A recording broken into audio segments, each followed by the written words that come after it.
Welcome back on the AM show. Now, before we get interactive with you, how about we head to Nigeria? You know what is happening there, elections. And is it going to be Tinubu, Atiku, or Obi? Well, joining us for a conversation, we have Kayla Megwa. He's a journalist with Channels TV in Abuja.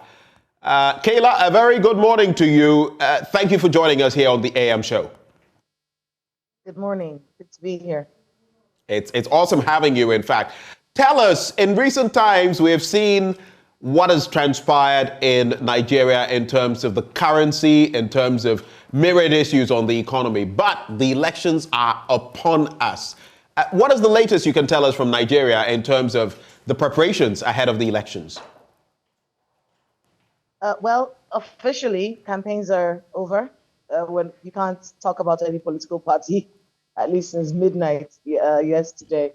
So officially, the campaigns are over. Everything is geared towards ensuring that these elections are free, fair, and seamless. So as you can see from the visuals there, those are from the FCT INEC office, so the Independent National Electoral Commission office for the nation's capital. And these things you're seeing in the background, the things in the black boxes, those are the BVAS machines that are being distributed to the 6 area councils. It was going to be all over the country, really, but the visuals you're seeing right there from the nation's capital, that's Abuja, which is where we are, and you're seeing the resident electoral commissioner there speaking to everyone who's supposed to make this work. So between last night and this morning, these trucks have been housing election materials that are supposed to be used to conduct the elections in Abuja. So they were sent to the 6 area councils between yesterday night and this morning. So everything is on ground. Security forces have been speaking to the nation, talking about how ready they are for the elections. Also talking about, how people should conduct themselves. Of course, there's restricted movement, except people who are going to cast their votes in the polls tomorrow. So interesting to say that tomorrow, the elections are tomorrow. So yes, everything is working out. Materials are getting to the different areas, the polling units. In the nation's capital, at least, we have about over 1 million registered voters, and the INEC resident electoral commissioner for the FCT was speaking up yesterday night and saying he's hoping that everybody comes out, everyone who has their PVC comes out and takes part in this electoral process, that all that is needed for it to be free, fair, and seamless has been deployed. What is the general mood in Abuja ahead of the elections? Well, it's one of those elections where we actually cannot say who is going to win this election. For many years, we've had a two-party system, really. Well, many political parties, but there will just be two parties, and then we had to choose between one of them. But this particular election sees the emergence of a third and a fourth force. So there's no way of saying this is the person who's going to win the elections by a landslide. That's almost impossible to say this time. We have so many young people. In fact, 13 million new registered voters, 70% of which are young people. So this bubbling youthful population of Nigeria is going to be taking part in this electoral process, hopefully, because we're watching to see if that happens. It's easy for a lot of people to talk but not take any action.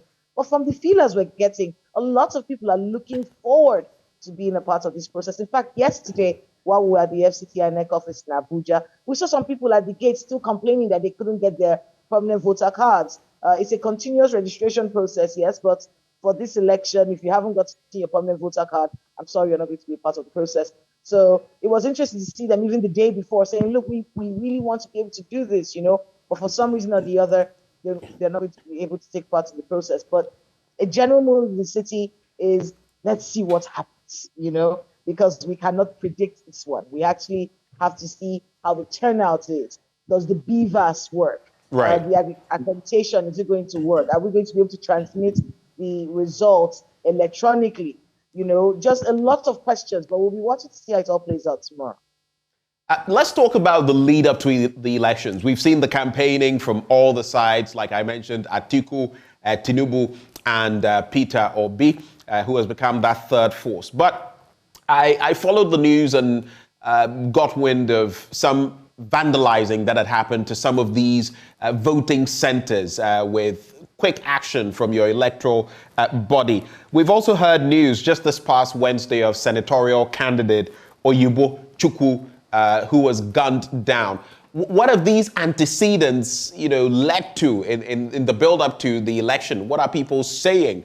How has this impacted the exercise? Unfortunately, this is something that we see a lot in elections in Nigeria. In fact, for this election, one of the biggest fears journalists have is post-election violence. We don't know how people are going to take the results. But yes, in the build-up to the elections, like you said, we've seen some very disappointing stories. People burned to death, gunned down, political rivalries that have led to violence. We've seen all of that happen. The vandalization of INEC's, that's the Independent National Electoral Commission, INEC's infrastructure in many parts of the country. A lot of these things are very disappointing, but they have been happening. But INEC has assured the country that no matter what the attacks have been on their infrastructure, they will be holding this election. I remember saying this to your station a few days ago that this election date is sacrosanct. It's not moving. It's going to be tomorrow, no matter what happens, no matter whose ox is gone, no matter who's uncomfortable with it. They have said they are going to hold this election on the 25th, and that's happening tomorrow. So yes, in the build-up to the election, a lot of these violence acts, not just that, even a cash crunch has, we're looking to see how that's going to impact the polls tomorrow. A lot of things have been happening. The violence has been disappointing, especially in many parts of the country. Regardless of these acts of violence and these vandalisms that have been going on, the elections are still going to hold according to the Electoral Commission, and we're watching to see how it all plays out. Do tell me, from when to when will the elections be held in terms of time? So as long as you're in the polling units at 2, you will be allowed to vote. So new entrants will not be taken into the polling units from 2 o'clock. But as long as you get to that polling station at 2 p.m., between morning and 2 p.m. So if you get there at 2 p.m., you will be allowed to cast your vote no matter what time it ends. All right. So that's the key. Everyone has to be there at 2 p.m. at least for their votes to count, for them to be able to cast their votes in this election. So that's what we're looking at for tomorrow. When it comes to collation, after that, of course, we'll have the collation bit, then we'll also have the announcement bit. And then after that, we'll have a lot of other things coming up in the days. It takes about 3 to 5 days, in my experience, for the whole work of presidential elections to be done and an announcement made. But yes, for the polls tomorrow, as long as you get to the polling station at 2 p.m., you will be able to cast your vote. What would you say are the crucial issues that have, been topical, that have taken the spotlight ahead of these elections? Here in Ghana, usually we'd be talking about the performance of a government in terms of the economy, the fight against corruption, galamsey, which is illegal mining, and all of that. What have been the issues, the core issues in the build-up to this election? So basically, unifying the country has been a very major topic. A lot of people feel like Nigeria is more divided now than ever before along tribal and ethnic and religious lines. One of the conversations leading up to this election was about the tickets, Muslim ticket, North-South ticket. These are some of the things that have been coming up. So a major issue for the country right now is to instill in Nigerians a sense of nationalism. Who is that president who will make us feel like we are a nation and not just a country of different parts? Another issue that has been discussed in the run-up to these elections is also the economy. We're seeing an inflation rate, and of course, cash crunch, of course, has affected the buying and selling of many people who rely on those kinds of businesses for their daily lives. So someone who would boost the economy. Another issue that we've been dealing with as a country is insecurity. We've seen a lot of kidnappings going on in recent times. We've seen a lot of, disappointing situations, that have given the country pause. So who is going to ensure that our security is assured? Nigerians need to feel a sense of security. That's something else that's going on. And then, of course, there's the big one, which is corruption. We've seen the anti-corruption fight of the President Muhammadu Buhari administration. Is there someone who's going to build on that? Are there still some loopholes that need to be covered? Of course there are. Are there areas that people need to feel more comfortable with, especially in public service? Yes, indeed. So these are some of the areas that are making forefront conversations as the elections come up. who is going to be the one to ensure that security is assured for Nigerians, the economy gets the boost, the much needed boost that it needs. We've not really been able to fully recover after COVID-19 here. So who's going to do that? Who is going to ensure that the country is unified? Who is going to ensure that Nigerians have a sense of nationality?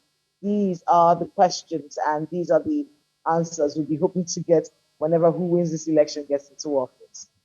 Maybe just to cap off the conversation, unless you have any final words, but I'd like to find out, in other jurisdictions, you would have polls that would predict that, this or that person would be able to secure the votes needed to win this election. I hear what you're saying, that this time there is a third dynamic, and that third dynamic is Peter Obi, so it's not so clear. Maybe it's too close to call, but have there been any such polls in Nigeria? Is there a system like that? And if so, what have they said? What have they suggested? Well, the thing about polls in Nigeria is that it depends on who's holding the poll and right. where the area of concentration is. We've seen polls that have actually picked all of the candidates as the potential winner for this election. Polls have been going on social media, everywhere. There's so many polls in Nigeria right now about who they think is going to win this election. But like I said, it's too close to call. This is one of those elections where we really cannot predict. We have no idea what's going to happen tomorrow. If the young people who have, said they're going to vote for a particular candidate all come out en masse the way they say they're going to, that 70% of 13 million people, if they're able to bring that to the polls tomorrow, we might see a paradigm shift in our elections in Nigeria. If they do not, we will now have to deal with a situation where we have two parties that have always been in the elections, and now it's based on their popularity and then maybe on who their choice of running mate was. It's a very dynamic election. And well, to be honest, too close to call, regardless of what the polls are. But we'll see what happens tomorrow. And finally, just before I let go of you, so it means that technically there's a very high possibility of a runoff. We don't know that yet. We don't know that yet for certain. What we do know is that this is an election that everyone is watching. The entire world is in Nigeria right now. The election observers from all over the world are in the country right now to see how it plays out at the polls. Because one thing we know about covering elections in Nigeria is that most of the time what you see on social media is not what plays out on the ground. We don't know if that's going to be the case today, so we're watching to see how that plays out. So yes, too close to call, but we do not know, cannot say. All we can do is watch. Kayla, it's been really good interacting with you. Thank you for bringing us the scoop on what to anticipate ahead of elections in our sister country, Nigeria. Kayla Megwa is a journalist with Channels TV in Abuja. We're taking a bit of a breather. When we return, we'll attempt taking some of your thoughts before we go. Do stay.